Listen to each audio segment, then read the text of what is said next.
तो चलो बच्चों, आज शुरुआत करते हैं halo alkanes and halo arenes की वीडियो नंबर 2 में। लास्ट वीडियो के अंदर जो हमारी पहली वीडियो थी, अगर आप सभी बच्चों ने अभी तक नहीं देखी है तो भाई पहले जाकर वो वाली वीडियो देखो, तभी इस वीडियो को देखने में आपको मजा भी आएगा और आपके अपने बोर्ड प्रिपरेशन के लिए तभी फायदा भी होगा। ठीक है, तो जो फर्स्ट वीडियो थी उसके अंदर मैंने आपको इंट्रोडक्शन, क्लासिफिकेशन, नॉमेनक्लेचर डिस्कस करा था।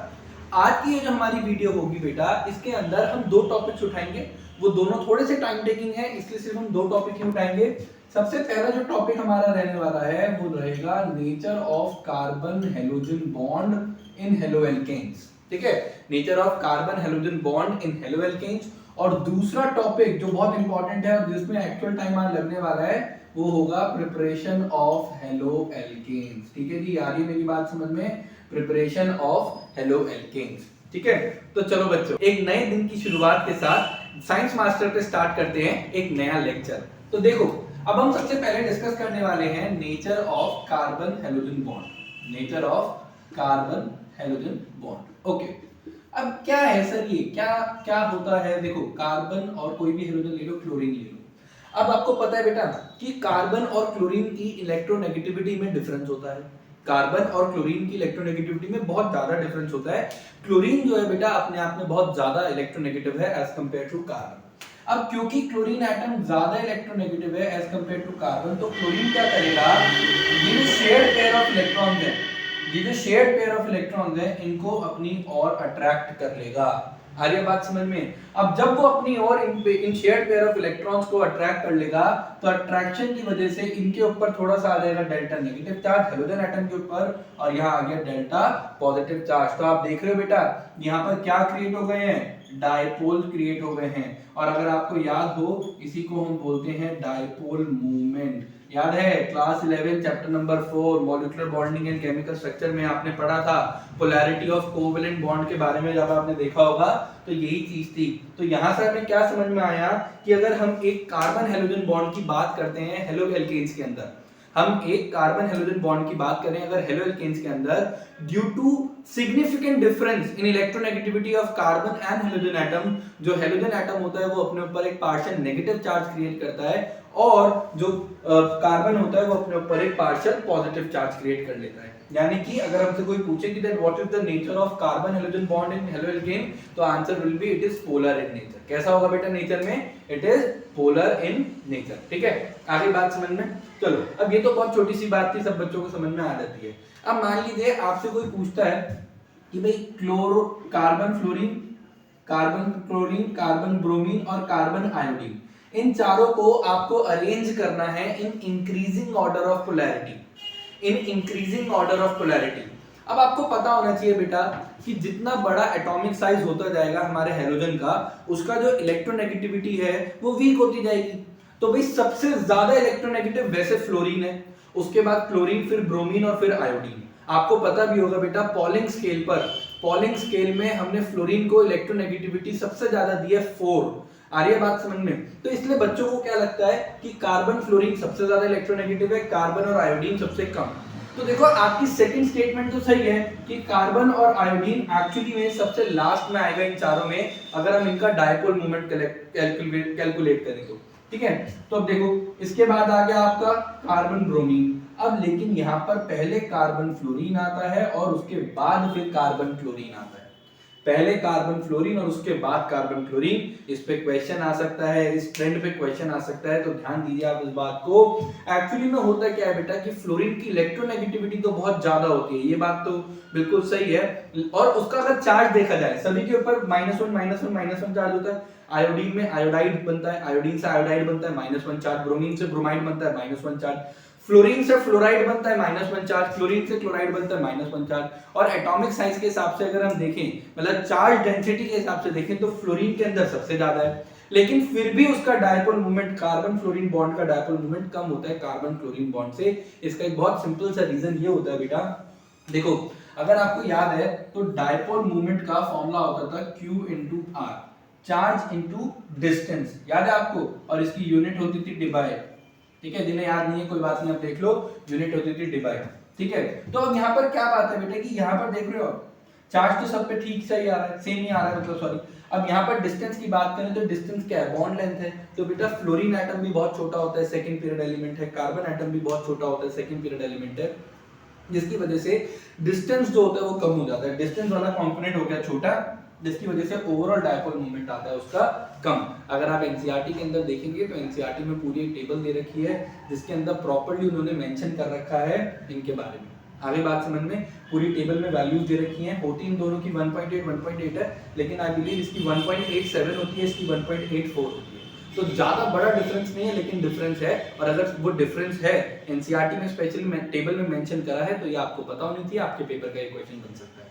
आ रही मेरी बात समझ में? ओके, चलिए बेटा, तो यहाँ पर देखो कितनी जल्दी से हमने एक टॉपिक कंप्लीट भी कर लिया, nature of carbon halogen bond. आगे सबको बात समझ में, बहुत सिंपल था, पोलर होता है due to electronegativity difference between halogen atom and carbon atom.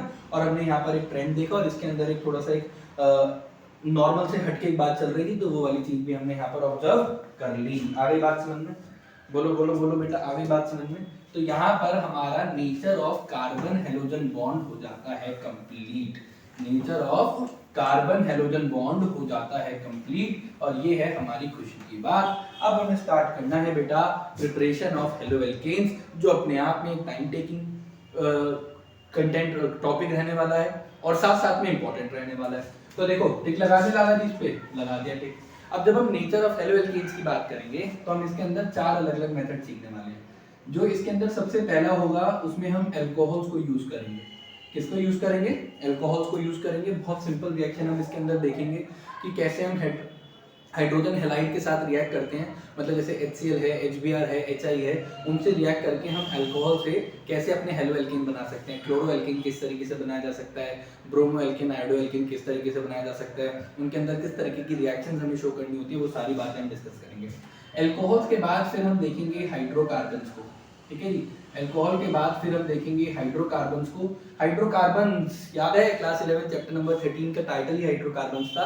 तो हाँ बिल्कुल आप सही पहचान रहे हो, इसके अंदर हम एल्केन और एल्कीन को डिस्कस करने वाले हैं कि हम एल्केन का फ्री रेडिकल हेलोजिनेशन से एल्काइल हैलाइड बना सकते हैं, या एल्कीन्स के साथ तो हम एडिशन रिएक्शन करते हैं और उसके साथ भी हम क्या बना सकते हैं, हेलोएल्केन बना सकते हैं। इवन हम देखेंगे कि एल्कीन के साथ हम विसिनल डाइहैलाइड भी बनाते हैं। ओके, अब बात समझिए मेरी। अब नेक्स्ट जो होगा वो होगा हमारा halogen exchange method, halogen exchange method. और ये बहुत इंपॉर्टेंट होगा, बहुत बहुत बहुत इंपॉर्टेंट होगा, क्योंकि इस हेलोजन एक्सचेंज मेथड में 2 नेम रिएक्शन आएंगी, स्वार्ट्स रिएक्शन और फिंकलस्टीन रिएक्शन। 12th में आ गए हो, 12th का बच्चा इतना बड़ा होता है, उसे समझ में आनी चाहिए कि नेम रिएक्शंस की इंपॉर्टेंस कितनी ज्यादा होती है। समझ रहे हैं मेरी बात को? तो बेटा हेलोजन एक्सचेंज मेथड के अंदर हम 2 रिएक्शंस पढ़ेंगे जो स्पेसिफिकली फ्लोरोएल्केन और आयोडोएल्केन के लिए होंगी। अभी आप देखोगे जब मैं अल्कोहल्स पढ़ाऊंगा उसमें मैं आपको फ्लोरोएल्केन नहीं बना सकता, हाइड्रोकार्बन्स पढ़ाऊंगा उसमें भी फ्लोरोएल्केन नहीं बना पाओगे आप। स्वार्ट्स रिएक्शन सबसे बढ़िया रिएक्शन होती है फ्लोरोएल्केन बनाने के लिए। उसके बाद एक लास्ट और एक आता है जो अपने, ये भी एक नेम रिएक्शन है और ये नेम रिएक्शन का नाम है बोरोडाइन हुन्स-डिकर रिएक्शन, हुन्स-डिकर रिएक्शन। और बहुत सारी बुक के अंदर खाली हुन्स-डिकर रिएक्शन भी लिखा होता है। तो हम ये सारी चीजें आज हम डिस्कस करने वाले हैं। आगे मेरी बात समझ में बच्चों, शुरुआत कर लें। तो चलिए सर, अब हम आज बात करने वाले हैं सर सबसे पहले preparation of haloalkanes, preparation of haloalkanes. चलिए बहुत बढ़िया। अब हम इसके अंदर जो हम टॉपिक पहले उठा रहे हैं उसके अंदर फ्रॉम अल्कोहल, कि हम अल्कोहल्स की मदद से कैसे अपना हेलोएल्केन बना सकते हैं। तो देखो अल्कोहल्स के केस में भी 2 केस हैं, 3 केस होते हैं सॉरी हमारे पास। पहले केस के अंदर हम किनका यूज करने वाले हैं, हम यूज करने वाले हैं हाइड्रोजन हैलाइड। किनका यूज करेंगे? Hydrogen halide.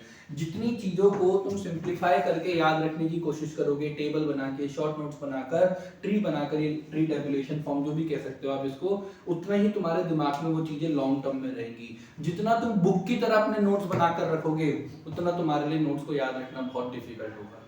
आ रही है बात समझ में? अगर बुक की तरह ही नोट्स बनाने तो बुक तो है तुम्हारे पास, किसी भी यूट्यूबर की वीडियो खोलो उसमें लिंक डाल रखा होगा डिस्क्रिप्शन में अपने नोट्स का, उसका फायदा नहीं है जब तक आप अपने हाथ से उठा के नहीं करोगे काम। हाइड्रोजन हैलाइड के साथ करेंगे, फिर हम देखेंगे फास्फोरस हैलाइड्स के साथ भी देखेंगे, PX3 PX5 मतलब PCl3 PCl5 इनके साथ देखेंगे।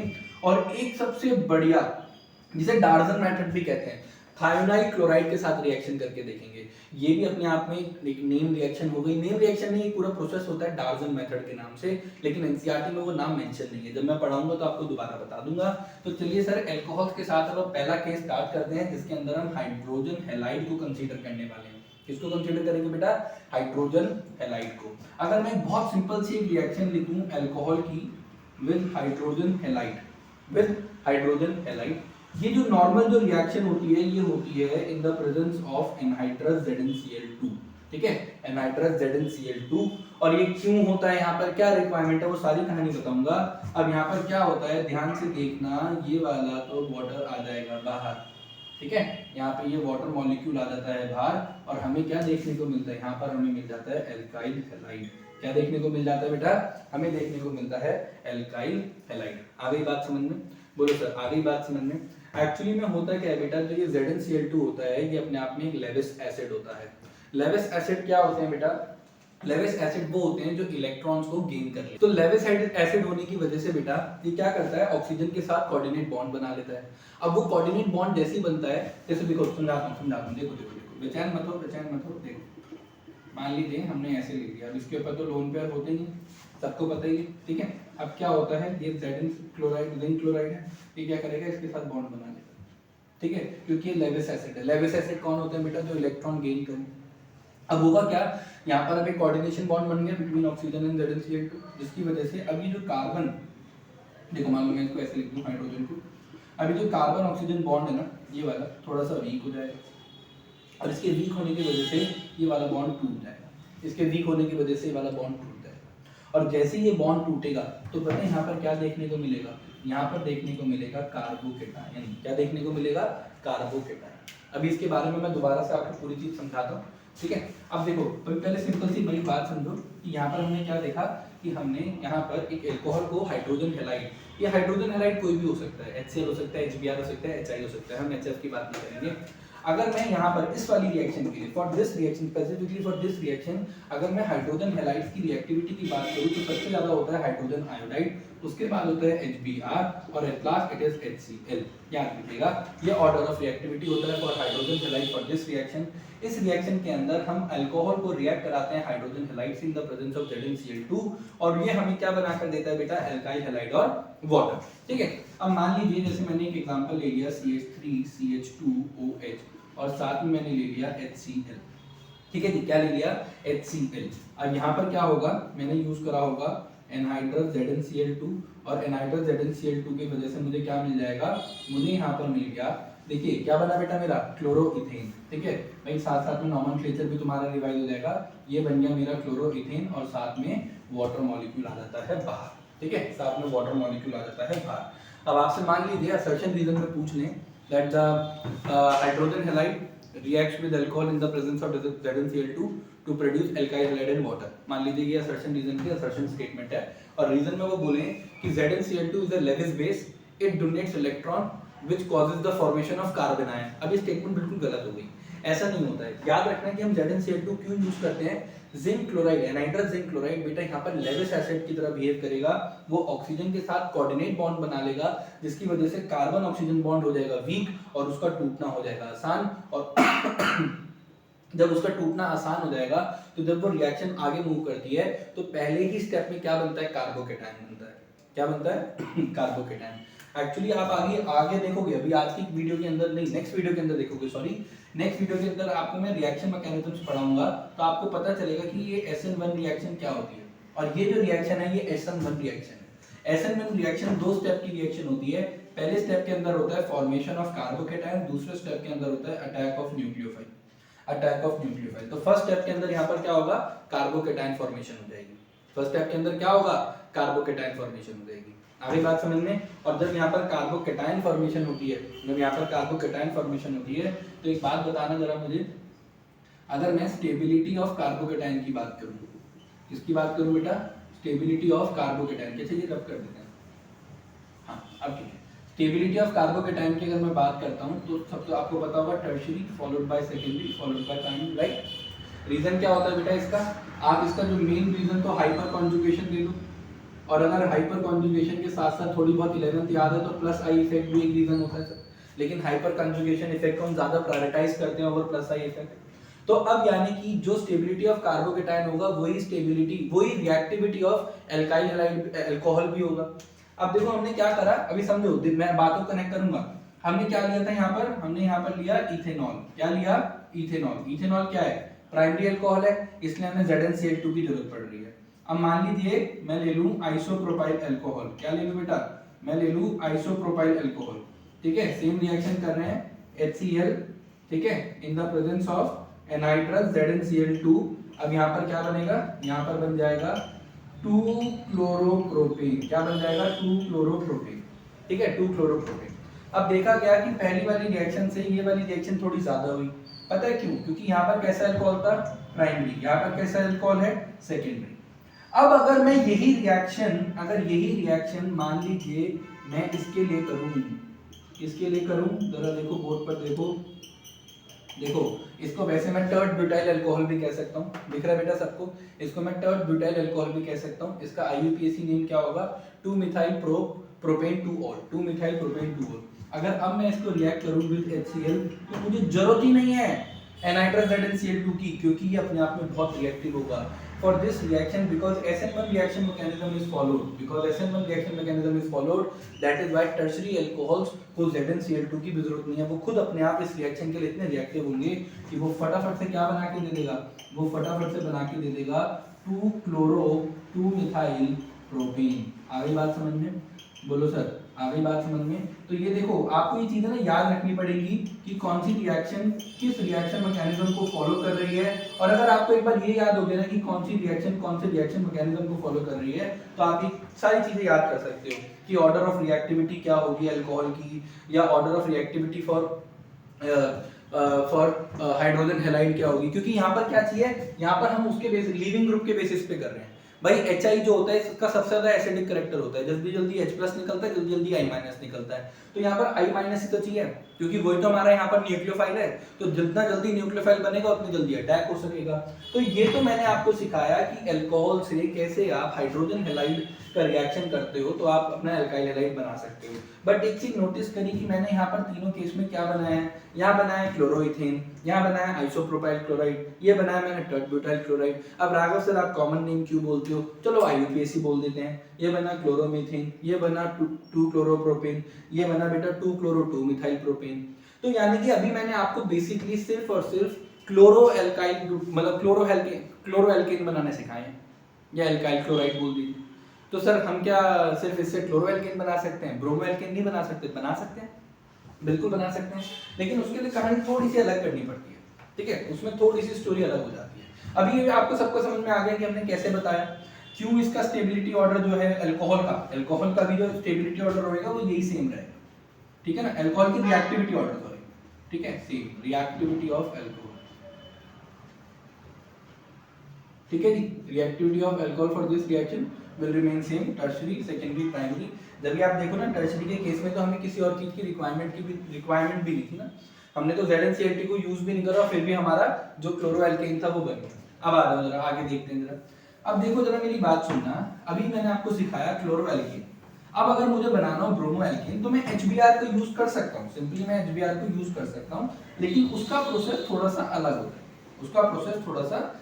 है। पहली बात तो हम HBr को इन situ प्रिपेयर करते हैं। अब अगर आप 12th में आ गए हो तो थोड़ी बातें ना आपको ये सारी वर्ड्स वगैरह सब कुछ अच्छे से आना चाहिए, ये मैं आपसे एक्सपेक्ट करता हूँ। अगर आपको नहीं आता है तो कोई बात नहीं, अभी तो बोर्ड 1 निकालो, बोर्ड 2 में बहुत मेहनत करना, बहुत मेहनत करना। HBr को हम कैसे बना सकते हैं, आप ले लीजिए कोई भी, जैसे NCERT में से मैं आपको भी एक रिएक्शन दिखाऊंगा, सल्फ्यूरिक एसिड ले लीजिए और उसके साथ रिएक्ट कराइए सोडियम हाइड्रोजन ब्रोमाइड को, NaHBr को, सोडियम ब्रोमाइड को रिएक्ट कराइए तो वो HBr दे देगा। तो मेरी बात सुनिएगा जरा कि यहाँ पर हमें क्या करना है, अगर हमें अपना ब्रोमो एल्केन बनाना है तो हमें अपने एल्काइल हैलाइड का कांस्टेंट बॉइलिंग करना पड़ेगा। क्या करना पड़ेगा? कांस्टेंट बॉइलिंग करना पड़ेगा, और वो भी कैसे? सॉल्यूशन में 48% HBr से। एक्चुअली ये जो रिएक्शन है ये क्या शो कर रहा है? ये शो कर रहा है इन situ प्रिपरेशन ऑफ HBr। क्या शो कर रहा है बेटा? ये इन situ प्रिपरेशन ऑफ HBr। हमें कितनी प्योरिटी वाला चाहिए? 48%। कांस्टेंट बॉइलिंग होनी चाहिए, ठीक है, कांस्टेंट बॉइलिंग होनी चाहिए। अब ये क्या ले लिया जाएगा सर आप, अल्कोहल लो ना, हाँ ठीक है। तो अब यहाँ क्या बना, यहाँ बन गया हमारा ब्रोमो एल्कीन। क्या बन गया बेटा, ब्रोमो एल्कीन। साथ में साइड प्रोडक्ट्स में हमें क्या क्या मिल रहा होता है, साथ साथ में हमें मिल रहा होता है सोडियम हाइड्रोजन सल्फेट और साथ में हमें मिल रहा होता है वाटर। क्या मिल रहा है बेटा, वाटर। तो देखो यहाँ पर वो डायरेक्ट रिएक्शन नहीं रही कि हमने HCl को लिया और HCl से रिएक्ट कराया और हमारा काम हो गया, नहीं। HBr के केस में एनसीईआरटी की लाइन बोलती है बेटा that constant boiling with HBr 48% is used for preparing bromo alkane. आगे बात समझ में। इवन अगर आप देखोगे तो ये एनसीईआरटी की ही इक्वेशन मैंने यहां से लिखी है बेटा। अगर आप डायरेक्ट HBr लिखोगे तब भी वो स्टेटमेंट ठीक होगी। मतलब अगर आप सोडियम ब्रोमाइड और सल्फ्यूरिक एसिड ना लिखकर डायरेक्ट HBr लिखो और सोडियम हाइड्रोजन सल्फेट ना लिखो तब भी वो इक्वेशन सही होगी। लेकिन एनसीईआरटी में लिखा है तो आपको पता होना चाहिए कि एक्चुअली एनसीईआरटी जो रिएक्शन बता रही है वो किस चीज की बता रही है। आप ये यहाँ पर सोडियम ब्रोमाइड भी ले सकते हो, पोटेशियम ब्रोमाइड भी ले सकते हो, दोनों ग्रुप 1 मेटल है, काम बढ़िया चलेगा। बस याद रखिएगा कि HBr को हम कैसे प्रिपेयर कर रहे हैं, इन सिटू प्रिपरेशन। कैसे कर रहे होते हैं, हम मेटल ब्रोमाइड को सल्फ्यूरिक एसिड के साथ रिएक्ट करते हैं, हमें क्या मिल जाता है, सोडियम हाइड्रोजन सल्फाइड और साथ साथ में HBr। अब ये HBr रिएक्ट करता होगा। आगे बात समझ में। तो क्लोरोएल्केन का केस अलग था, राइट, क्लोरोएल्केन का केस अलग था, ब्रोमोएल्केन का केस फिर अलग आ गया। अब ऐसे ही अगर आयोडोएल्केन बनाना हो तो फिर क्या हमें दूसरी चीज देखनी पड़ेगी, बिल्कुल सर। आयोडोएल्केन के अंदर जो HI प्रिपेयर करा जाता है वो दोबारा से कैसा प्रिपेयर करा जाता है, इन सीटू प्रिपेयर करा जाता है, ठीक है। उसके अंदर हम ऑर्थोफॉस्फोरिक एसिड को यूज करते हैं और उसको रिएक्ट कराते हैं विद पोटेशियम आयोडाइड। देखो यहाँ पर भी हमने क्या करा है, हमने एक मेटल लिया, मेटल ब्रोमाइड लिया है ना, लिया ना मेटल ब्रोमाइड। वहां पर मैंने क्या बोला कि वहां पर हम क्या लेंगे, पोटेशियम आयोडाइड। पोटेशियम आयोडाइड भी क्या है, मेटल आयोडाइड है ना। चीजों को याद रखने के लिए आसान बनानी पड़ेगी बातें। यहाँ पर हमने एसिड लिया है, वहां पे भी एसिड ले रहे हैं, यहाँ सल्फ्यूरिक एसिड ले रहे हैं, वहां क्या ले रहे हैं, ऑर्थोफॉस्फोरिक एसिड ले रहे हैं, यानी कि H3PO4। क्या ले रहे हैं बेटा, orthophosphoric acid, 95% orthophosphoric acid to be precise. और वो क्या बना के देगा, वो हमको बना के देगा बेटा आयोडोएल्कीन। क्या बना के देता है, आयोडोएल्कीन। आपकी एक इंटेक्स क्वेश्चन है, उसमें लिखा है कि आप अगर सल्फ्यूरिक एसिड यूज करोगे आयोडोएल्केन बनाने के लिए तो क्या होगा। तो ये आंसर अब आपका होमवर्क हो गया भाई, सारे इंटेक्स क्वेश्चन करते हुए चलेगा।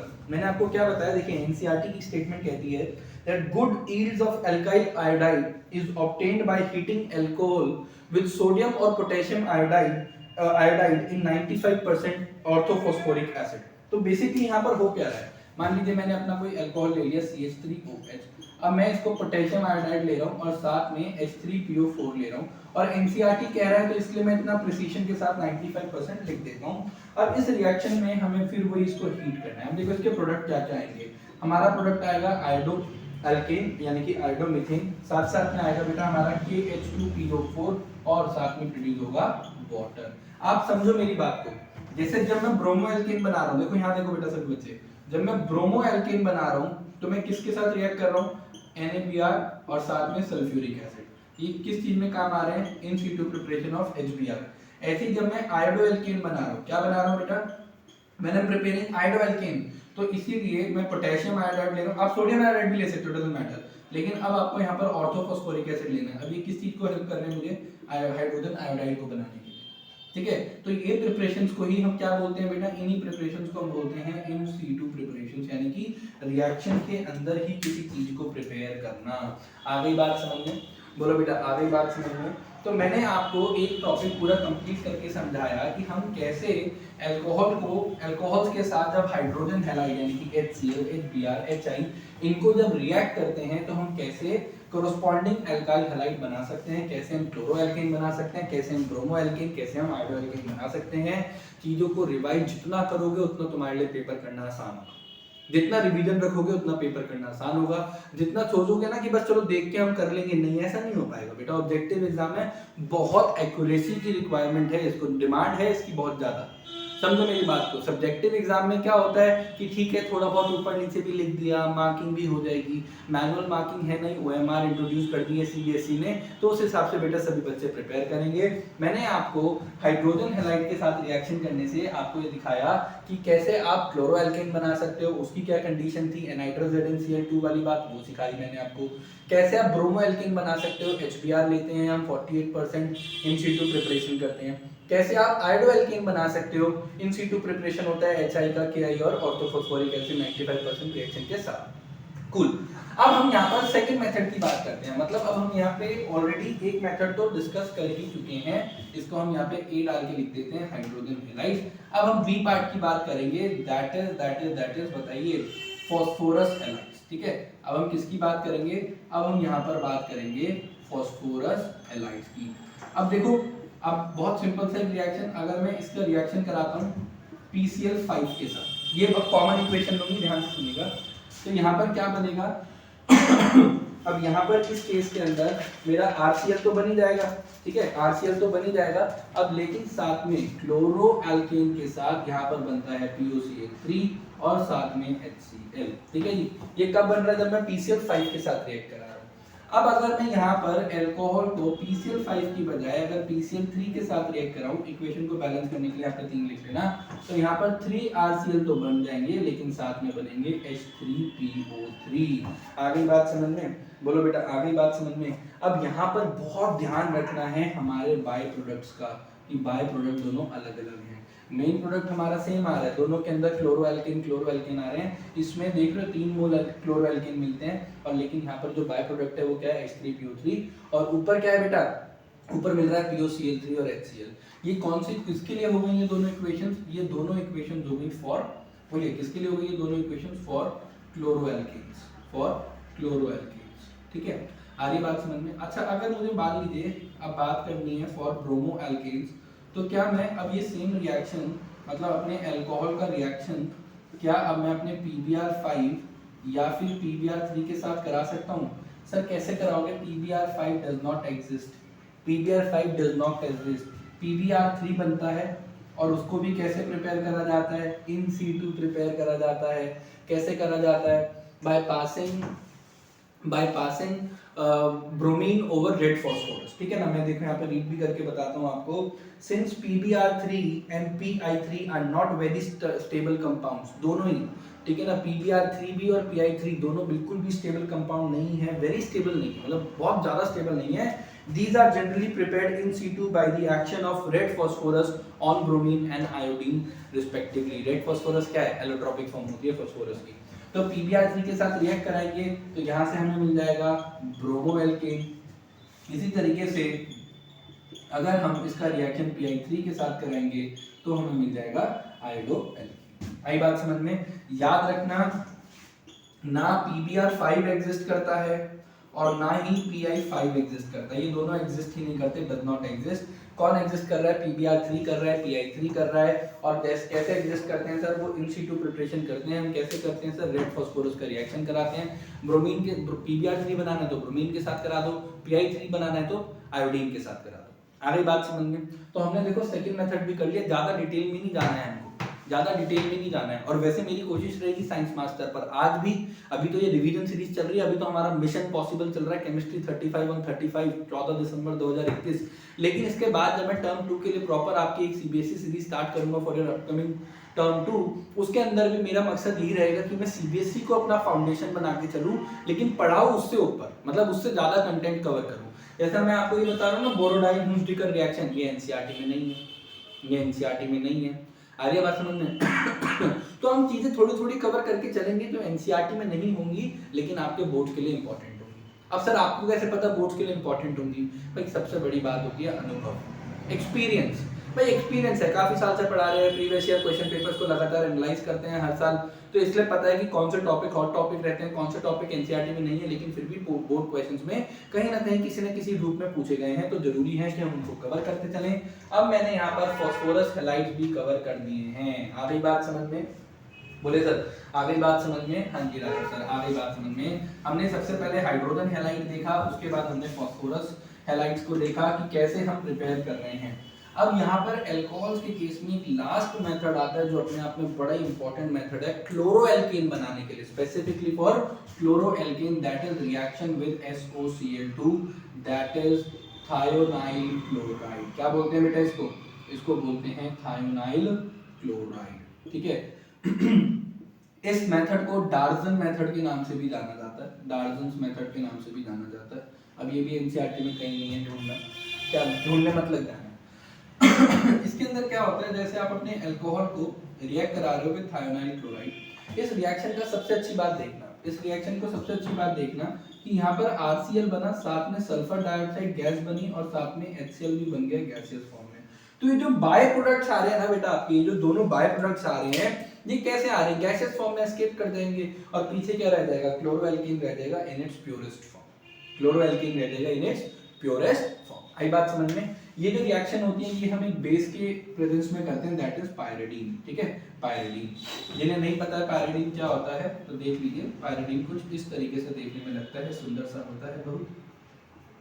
ठीक है, ऐसे पायरिडीन, ये 5 कार्बन है, ऑल्टरनेट पाई बॉन्ड, बीच में नाइट्रोजन, हेटेरोसाइक्लिक कंपाउंड हो गया पायरिडीन। और याद रखिएगा ये जो पायरिडीन होता है बेटा ये बेस होता है। ठीक है, पायरिडीन क्या है बेटा, एक बेस है। आगे बात समझ में?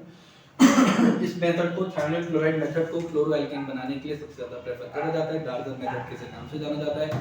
पायरिडीन एक बेस, उसके प्रेजेंस में हम ये रिएक्शन कर रहे होते हैं। इसको सबसे बढ़िया क्यों माना जाता है, क्या रीजन है? Because of the by product formed along with the chloroalkene, sulphur dioxide और HCl गैस के फॉर्म में बनते हैं, दोनों एस्केप हो जाते हैं। ये भी गैस दोनों एस्केप हो जाएंगे। आगे बात समझ में? तो हमने थोड़ा जल्दी करके चीजों को कंप्लीट करा। ठीक है, बहुत टाइम लगाकर डिटेल में जाकर बिना बात की बात नहीं करनी है, बहुत पास है।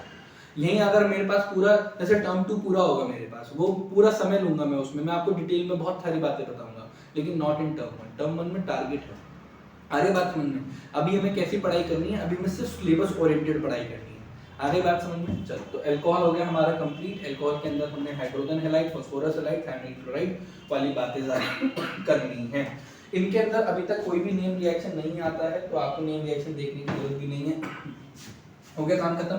चलिए सर, अब आगे बात करते हैं। अब अल्कोहल्स के बाद आते हैं हम हाइड्रोकार्बन्स पर। ठीक है जी, हाइड्रोकार्बन्स पर। और हम कौन सा हाइड्रोकार्बन को कंसीडर करेंगे? सबसे पहला एल्केन और दूसरा एल्कीन। अल्काइंस के रिएक्शन हम यहाँ पे नहीं देखेंगे। ठीक है, एल्काइंस के रिएक्शन हम यहाँ पर नहीं देखेंगे। चलो, तो बात करते हैं हाइड्रोकार्बन्स की, और हाइड्रोकार्बन्स के अंदर भी सबसे पहले हमने ले लिया एल्केन्स। ठीक है, सबसे पहले हमने ले लिया एल्केन्स। एल्केन्स के अंदर क्या करने वाले हम, ये आपने पढ़ा है, पता है? Free radical halogenation. Free radical halogenation पढ़ा है आपने? पढ़ा है फ्री रेडिकल हैलोजिनेशन। इसका क्या मतलब होता है, आपने याद है आपको? फ्री रेडिकल रिएक्शन आपने पढ़ी होगी, चेन रिएक्शन, जिसके 3 स्टेप होते हैं, इनिशिएशन, प्रोपोगेशन, टर्मिनेशन, है ना? अब होता क्या था, अब मैं आपको एक सिंपल सी रिएक्शन लिख के दिखाता हूँ, आपकी 11th की यादें ताजा करके दिखाता हूँ। अब कुछ बच्चे लेकिन नहीं सर रहने दो, बहुत बुरी हैं। ठीक है, in the presence of sunlight और यूवी रेडिएशन। ठीक है, काफी हाई टेम्परेचर देना होता है अगर ये दोनों चीजें अवेलेबल नहीं है। तो यहाँ पर एक मिक्स चीज बन रही है, CH3Cl बन रहा है, CH2Cl2 बन रहा है, CHCl3 बन रहा है, CCl4 बन रहा है, और साथ में बहुत सारी चीजें, मतलब HCl भी बनता है हर स्टेप पर, तो मैं उसको ऐसे भी लिख सकता हूँ। तो आप देख रहे हो यहाँ पर क्या मिल रहा है बेटा, एक मिक्सचर मिलता है। क्या मिलता है? मिक्सचर मिलता है। ठीक है, ऐसे अगर मान लो मैंने यहाँ पर CH3 CH2 CH2 CH3 ले लिया, यानी कि N ब्यूटेन। क्या है बेटा ये हो गया मेरा N ब्यूटेन। N मतलब नॉर्मल स्ट्रेट चेन वाला। अब मान लीजिए मैं इसका क्लोरीनेशन करना चाहता हूँ, सेम रिएक्शंस ले ली मैंने, either in the presence of sunlight और यूवी रेडिएशन और at a very high temperature. ठीक है, तो यहाँ पर मुझे क्या देखने को मिलेगा, देखो यहाँ पर अलग अलग चीजें मिक्सचर मिलता है। CH3 CH2 CH2 Cl मिल गया, या फिर CH3 CH2 CH Cl CH3 ऐसे मिल रहा है। तो आप देख रहे हो यहाँ पर क्या हो रहा है, यहाँ पर मिक्सचर मिल रहा है ना, मोनोहेलोकेन्स का, पॉलीहेलोकेन्स का एक मिक्सचर मिल रहा होता है। और ये मिक्सचर कैसा होता है, ये इनसेपरेबल है, ऑलमोस्ट इनसेपरेबल है, मतलब इनका सेपरेशन करना इन आइसोमर्स का, मोनोहेलोकेन्स पॉलीहेलोकेन्स आइसोमर्स का सेपरेशन करना अपने आप में डिफिकल्ट है। कोई अगर आपको कहे ना कि इस मेथड से, खाली इस मेथड से मुझे क्लोरोमीथेन निकाल के दे दे, तो लेबोरेटरी में तो पॉसिबल ही नहीं है। देखो इंडस्ट्रियल लेवल पे पॉसिबल हो जाता है, क्योंकि इंडस्ट्रियल लेवल पे पैसा ज्यादा होता है, सेटअप बड़ा होता है, आप लोग ज्यादा एम्प्लॉय कर सकते हो, कमर्शियल लेवल पर कर रहे हो। लेबोरेटरी में कमर्शियल लेवल पे थोड़ी ना कर रहे हो, वो तो for the field of chemistry, for the field of study, research method के लिए कर रहे हो, तो इसलिए आप ये चीज करोगे तो फिर बेकार है, क्योंकि इसके अंदर आपको क्या मिलने वाला है, आपको मिक्सचर मिलने वाला है। जब मिक्सचर मिलने वाला है तो आप वो किसी काम का नहीं है। एनसीईआरटी की अगर मैं लाइन बताऊं तो एनसीईआरटी क्या कहता है, एनसीईआरटी कहता है फ्री रेडिकल क्लोरीनेशन और bromination of alkanes in presence of heat and light usually gives a complex mixture of isomeric mono and polyhaloalkanes which is difficult to separate as pure component, which is difficult to separate as pure component। तो क्या आपको लगता है कि ये सच में एक अच्छा प्रोसेस है? नहीं है। मतलब कि हम इसको कंसीडर ही नहीं करना चाहिए कि हम इस मेथड से कभी भी अपनी लाइफ के अंदर क्या बनाएंगे, कोई भी हेलो एल्केन बनाएंगे। आ रही बात समझ में? अच्छा, बच्चे कहते हैं सर आपने ना आयोडीन का नाम नहीं, फ्लोरीन का नाम नहीं लिया कि हम फ्लोरीन गैस से रिएक्ट करके भी तो कर सकते थे, फ्लोरो एल्केन बना देते। अभी आपने जब आपने अल्कोहल्स बताया तो वहां भी कहीं फ्लोरीन का नाम नहीं लिया।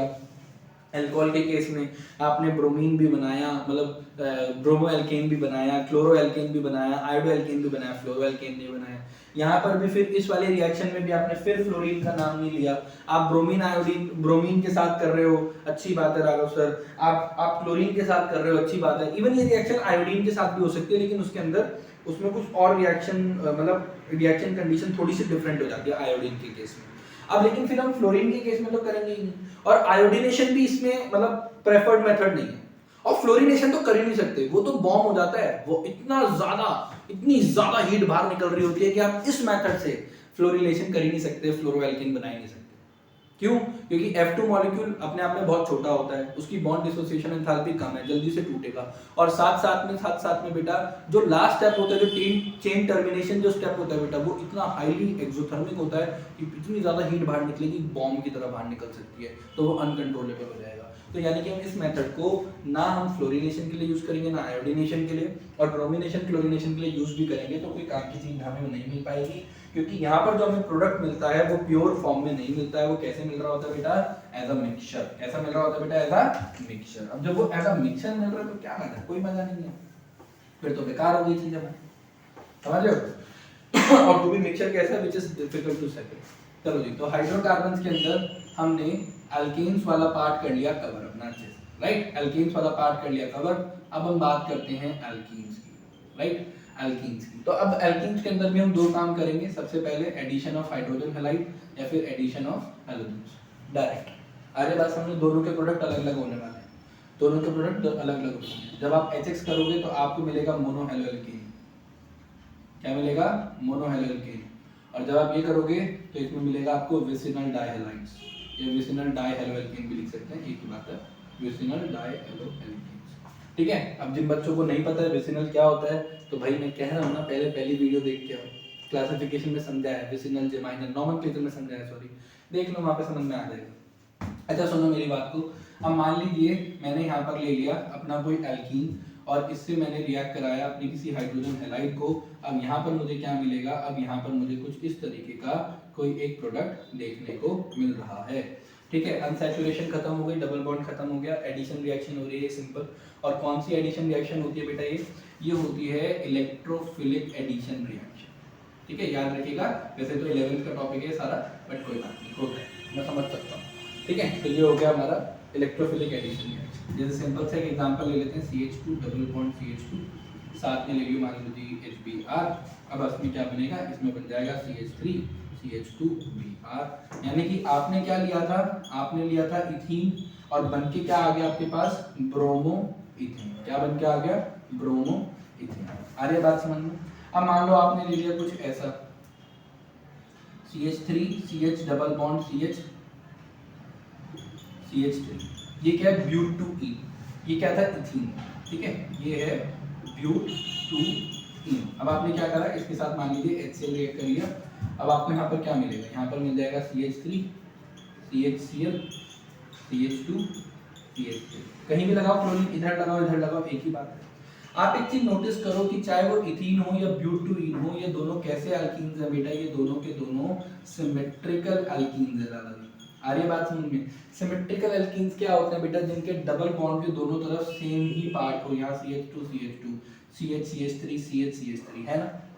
तो होता क्या है सिमेट्रिकल एल्कीन्स के केस में, जो विसिनल कार्बन होते हैं वो सेम होते हैं। ये विसिनल मतलब सॉरी विनाइलिक विनाइलिक कार्बन जो होते हैं वो सेम होते हैं। विनाइलिक का मतलब जो डबल बॉन्ड के रिश्ते में, रिश्ता हो गया इनका, जो डबल बॉन्ड के रिश्ते में आपस में बन रहे हो। यहाँ पे जो डबल बॉन्ड वाला विनाइलिक कार्बन, ये भी CH2, ये विनाइलिक कार्बन, ये भी CH2, ये विनाइलिक कार्बन, ये भी CH, ये भी विनाइलिक कार्बन, ये भी CH।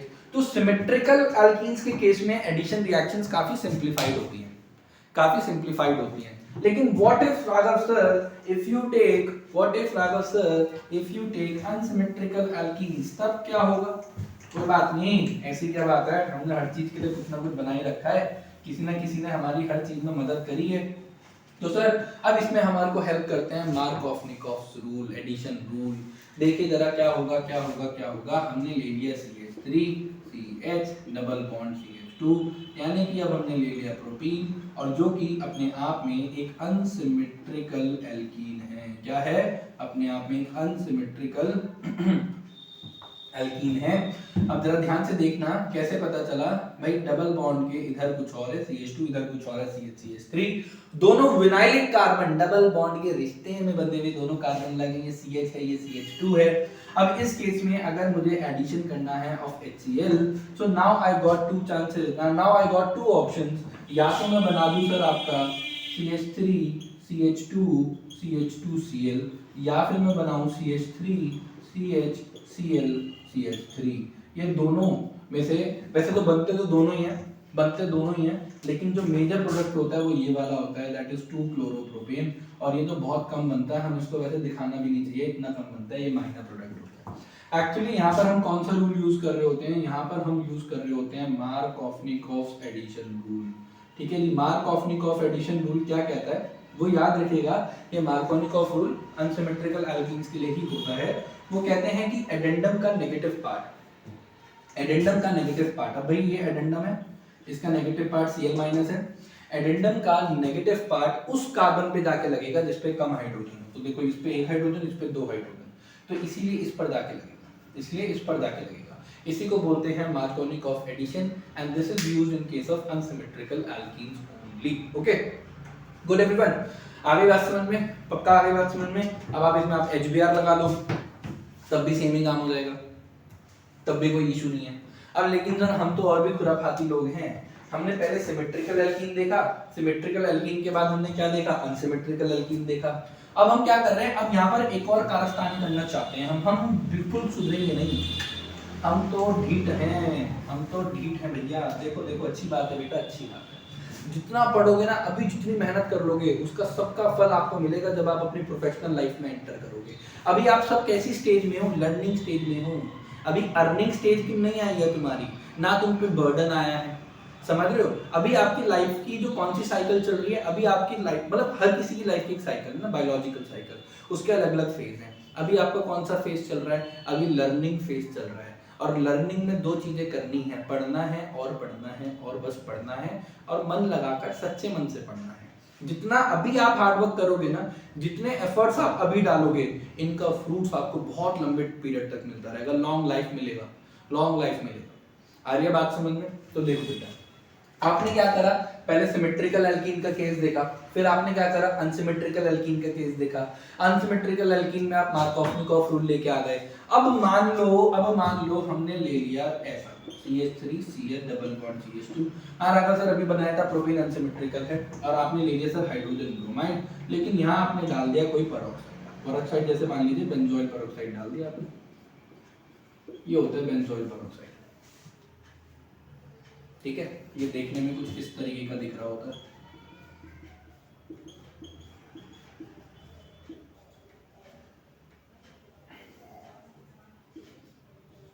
देख रहे हो पेरोक्साइड बॉन्डिंग आ रही है ना यहाँ।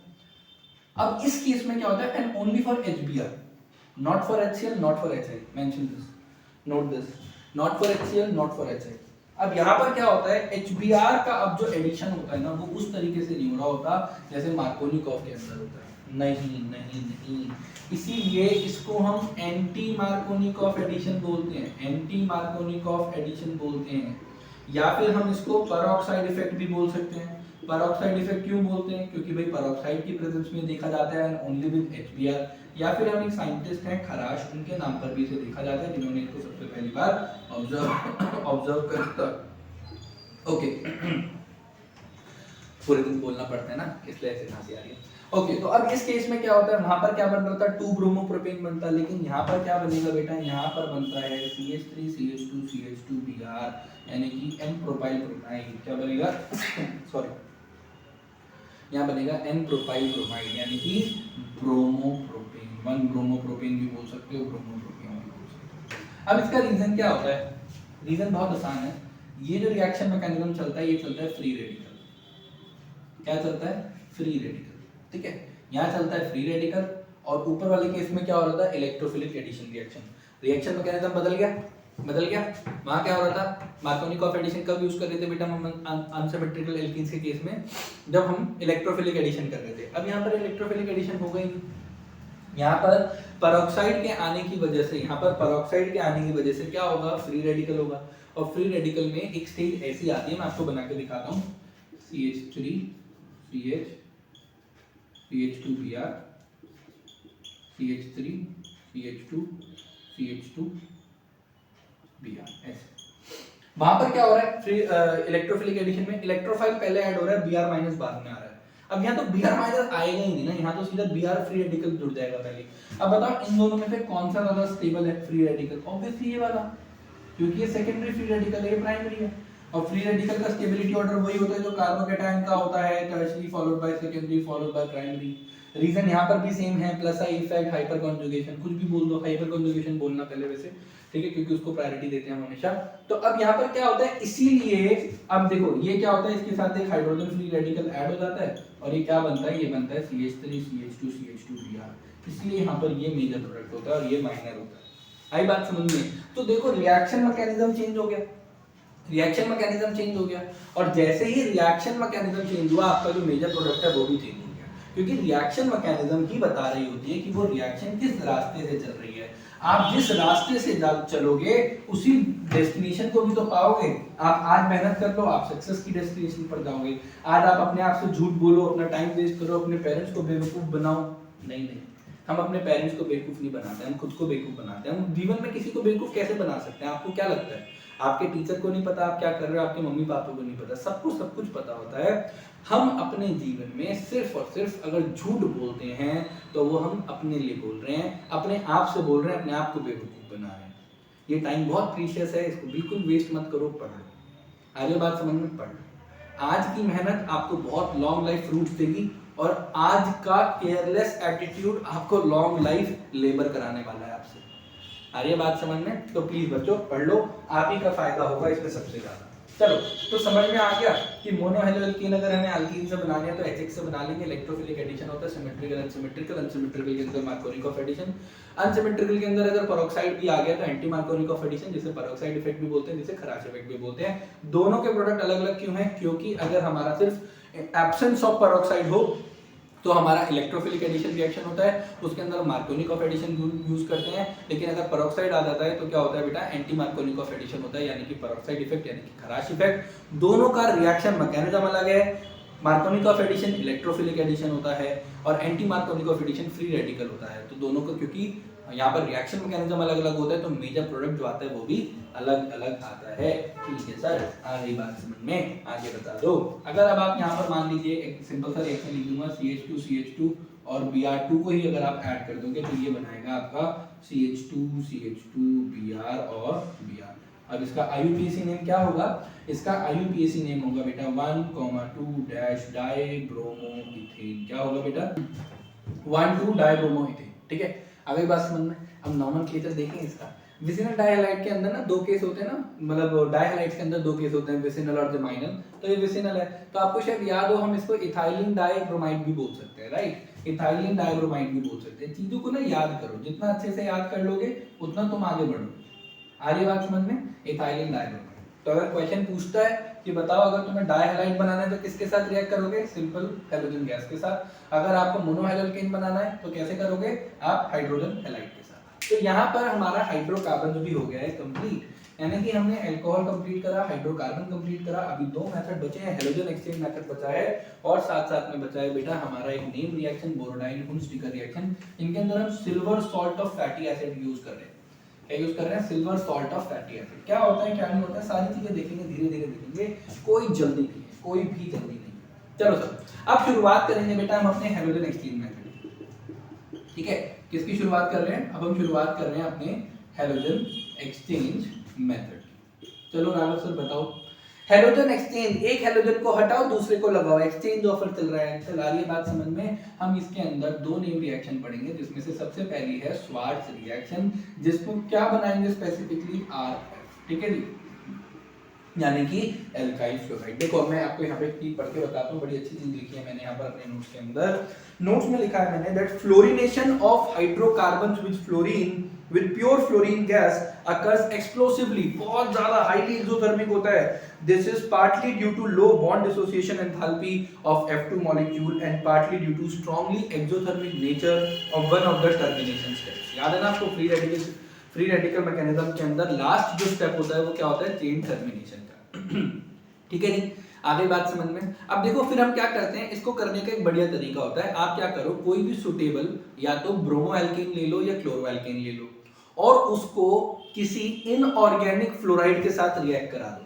जैसे कि आपने ले लिया RCl और आपने इसको रिएक्ट कराया विद AgF, ये इनऑर्गेनिक फ्लोराइड हो गया सिल्वर फ्लोराइड। RCl ले लिया हमने, या फिर मान लीजिए RBr ले लीजिए और इसको रिएक्ट करा दीजिए Hg2I2 के साथ, Hg2I2 के साथ। अब ये क्या बना के देगा, हेलोजन एक्सचेंज होगा, क्लोरीन हट जाएगा, फ्लोरीन आ जाएगा, ब्रोमीन हट जाएगा, अरे अरे अरे सर I क्यों ले लिया, F ले लो, हाँ फ्लोरीन आ जाएगा। तो यानी कि यहाँ बन गया फ्लोरोएल्केन, साथ में आपको मिलेगा बना हुआ सिल्वर क्लोराइड, और अगर यहाँ पर आप देखोगे तो अगेन फ्लोरोएल्केन और साथ में आपको मिलेगा Hg2Br। आगे बात समझ में, बोलो बेटा आगे बात समझ में। तो इस रिएक्शन को कहते हैं स्वार्ट्ज रिएक्शन। एनसीईआरटी की स्टेटमेंट कहती है that alkyl fluorides are more conveniently prepared indirectly by heating, अच्छा हीट कर लीजिएगा बाय हीटिंग सुटेबल क्लोरो और bromo alkane with inorganic fluoride such as AgF, HgF2, Hg2F2 etcetera. आगे बात समझ में। तो ये सबसे बेस्ट मेथड माना जाता है फ्लोरोएल्केन को बनाने का। आप पहली बार अल्कोहल पढ़ लिया, हाइड्रोकार्बन पढ़ लिया, कहीं भी राघव सर आपने फ्लोरोएल्केन क्यों नहीं बताया, क्योंकि ये बताना था ना, ये बताना था, इसको याद रखिएगा। आर्य बात समझ में, ये बताना था, इसको याद रखिएगा। एनसीईआरटी में बहुत अच्छे से इनके बारे में कुछ ज्यादा नहीं बता रखा है, बस हेलोजन एक्सचेंज मेथड हेडिंग डाल के उसके अंदर बता दी हैं चीजें। कोई बात नहीं, हमें अपने हिसाब से अपनी चीजों को एक्सट्रैक्ट करना है, अपने इन्फॉर्मेशन को एक्सट्रैक्ट करके अपना नॉलेज डेटा बढ़ाना है, नॉलेज बेस बढ़ाना है। आगे बात समझ में, स्वार्ट्ज रिएक्शन। अब इसके बाद ऐसे एक और भाई साहब आए, अच्छे साइंटिस्ट के नाम होते हैं सारे। अब एक दूसरे भाई साहब आए जिनका नाम था फिंकलस्टीन, इन्होंने कहा कि भाई आप ले लो चाहे कोई भी क्लोरोएल्केन या ब्रोमोएल्केन, उसको रिएक्ट करो सोडियम आयोडाइड के साथ। किसके साथ रिएक्ट करो, सोडियम आयोडाइड के साथ, और ये in the presence of acetone होना चाहिए। In the presence of acetone, जिन बच्चों को नहीं पता एसीटोन क्या होता है, इट इज प्रोपेनॉल, CH3COCH3, ठीक है। ये in the presence of acetone होना चाहिए।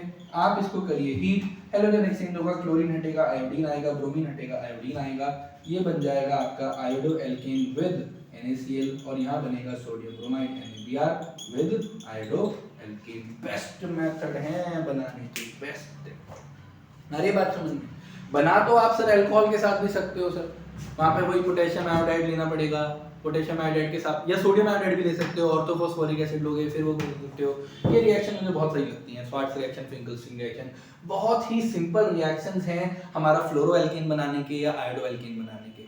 आगे बात समझ में भैया, नेम रिएक्शन है तो दिलो दिमाग में छप जाना चाहिए, ठीक है। आगे बात समझ में पक्का आ गई। हेलोजन एक्सचेंज क्यों बोल रहे हैं बेटा, एक एल्केन को, एक हेलोजन को हटा के दूसरे हेलोजन को लेके आते हैं, that is why we call these reactions as halogen exchange reactions. Okay, आगे बात समझ में। हेलोजन एक्सचेंज मेथड इसलिए बोल देता हूं क्योंकि अलग अलग दो मेथड हो गए प्रिपरेशन ऑफ हेलोएल्केन्स के। चलो ओके सर, अब मुझे लगता है कि सर अब तो बहुत छोटा सा एक टॉपिक बचा है और फिर हम इस वीडियो को कर देंगे कंप्लीट। जो बच्चे मेरे साथ वीडियो देख रहे हैं कृपया अपने साथ एनसीईआरटी लेके बैठें, अगर आपके पास अपने स्कूल के नोट्स हैं वो लेकर बैठें, अपने ट्यूशन टीचर के नोट्स हैं वो लेकर बैठें, लेकिन कुछ ना कुछ लेकर बैठो। अगर कुछ भी नहीं है तो लिख लो, कुछ भी नहीं है तो लिख लो, फिर और कोई और ऑप्शन नहीं है मेरे पास, आप फिर इसको लिख लीजिएगा। अब जो हमारे पास जो फोर्थ मेथड जो आता है वो आता है बोरोडाइन या Borodin हुंसडिकर reaction, which is not there in the NCERT but it is frequently asked। Even JEE Mains के पेपर में भी एक दो बार इसके नेम रिएक्शन डायरेक्टली कोट करी गई है, पूछा कुछ और जाता है पर ऐसे नाम तो आ गया ना, मतलब सिलेबस का पार्ट तो बन गया। इसके अंदर हम क्या यूज कर रहे हैं, इसके अंदर यूज करते हैं बेटा silver salt of fatty acid, silver salt of fatty acid. अब ये सिल्वर सॉल्ट, सिल्वर तो ठीक है सब, चांदी हो गया ठीक है, फैटी एसिड कार्बोक्सिलिक एसिड, जैसे मान लीजिए आपने CH3 CH2COOH, ये क्या हो गया बेटा, प्रोपेनोइक एसिड हो गया। बोलो क्या हो गया, प्रोपेनोइक एसिड हो गया। किसी भी एसिड को मेटल से रिएक्ट कराओगे तो वो क्या बनाएगा, वो बनाएगा सबसे पहले तो एक सॉल्ट, अब यहाँ पे जो सॉल्ट बनता है वो बनता है सिल्वर प्रोपेनोएट। क्या बनता है बेटा? Silver propanoate. ओके, और साथ में हाइड्रोजन गैस रिलीज हो रही होगी। ठीक है सर। अब ये जो है ना, इसी को बोल सकते हैं हम silver salt of fatty acid. Silver salt of fatty acid. तो हमने ले लिया इसको CH3 CH2 COO साथ में। अब इसका रिएक्शन कराएंगे, किसके साथ कराएंगे सर इसका रिएक्शन? अब हमने मान लीजिए डायरेक्ट Br2 के साथ हमने इसका रिएक्शन कराया इन द प्रेजेंस ऑफ CCl4, और हम यहाँ पर इसका रिफ्लक्स कर रहे होते हैं। क्या होता है रिफ्लक्स की टेक्निक, मैं आपको भी समझाता हूँ। इस केस में क्या होता है, जो आपका एल्काइल ग्रुप है, खाली इस पे ध्यान देना, जो आपका एल्काइल ग्रुप है उसके साथ जुड़ जाता है CH3 CH2 Br, साथ में कार्बन डाइऑक्साइड और साथ में AgBr। ठीक है, आ रही बात समझ में? तो यहाँ पर जो हमने लिया था सिल्वर सोल्ट लिया था, वो था बेटा सिल्वर प्रोपेनोएट, यानी कि 3 कार्बन वाला जो हमें एल्केन मिला है, सॉरी जो हेलो एल्केन मिला है वो मिला है हमें ब्रोमो इथेन, यानी कि 2 कार्बन वाला। इसको हम क्या बोलते हैं? इसको बोलते हैं डिसेंट ऑफ चेन, यानी कि आपके सबस्ट्रेट में, आपके रिएक्टेंट में जितने नंबर ऑफ कार्बन एटम थे वो ज्यादा थे, और आपके रिएक्टेंट के अंदर जो नंबर ऑफ कार्बन एटम आए हैं वो कम आए हैं कंपैरेटिवली। आगे बात समझ में? डिसेंट ऑफ चेन मतलब कम हो जाना, एक कार्बन कम होना। इसी का उल्टा मैं आपको एसिड ऑफ चेन भी सिखाऊंगा, लेकिन कब सिखाऊंगा? आने वाली वीडियोस में, जब मैं आपको substitution nucleophilic reactions of halo alkanes पढ़ा रहा हूँ तब बताऊंगा। फटाफट से एक बार ओवरक्विक कर लेते हैं इन चीजों को। Silver salt of fatty acid हमने लिया था, डायरेक्ट रिएक्ट कराएंगे CCl4 और हमारा बन जाएगा ब्रोमो इथेन। रिफ्लक्स का मतलब होता है एक फ्लास्क के अंदर कॉन्स्टेंटली हीट करना विद अ कंडेंसर। जैसे जैसे वो हीट हो रहा है वेपर्स बनेगी, वेपर्स बन रही है, कंडेंसर उसको कंडेंस करेगा, वापस से उसी फ्लास्क के अंदर ले आएगा, तो इसको बोलते हैं रिफ्लक्स टेक्निक। ठीक है, तो ये सारे 4 तरीके होते हैं। इसको नेम रिएक्शन में 2 साइंटिस्ट थे, बोरोडाइन और हुंस्टिकर, दोनों अलग अलग थे। अच्छा, अगर वीडियोस में कहीं थोड़ी बहुत स्पेलिंग की मिस्टेक हो जाए तो आई अपोलोजाइज फॉर दैट, बट वो आप खुद भी करेक्ट कर सकते हैं, राइट? तो बोरोडाइन हुंस्टिकर 2 अलग अलग साइंटिस्ट थे, बहुत सारी बुक में खाली हुंस्टिकर भी नाम लिख रखा है। तो यानी कि हमने ये वाला टॉपिक भी कंप्लीट कर लिया। टन टन टन टन टन, हमारा प्रिपरेशन ऑफ हेलो एल्केन्स भी हो गया है कंप्लीट। 4 मेथड कहने को है, लेकिन इन चारों के अंदर बहुत सारी डिटेल है। आई बिलीव अगर आप अभी तक मेरे साथ बने हुए हो तो आपको ये चारों टेक्निक्स अच्छे से समझ में आ गई होंगी, राइट? आगे बात समझ में? ठीक है, थोड़ी सी वीडियो लेट हो गई ये वाली, बट मैं जल्दी जल्दी डालने के बाकी की वीडियोस कोशिश करूंगा। तो ऐसे ही बने रहिए साइंस मास्टर के साथ। Happy learning with science master, good day.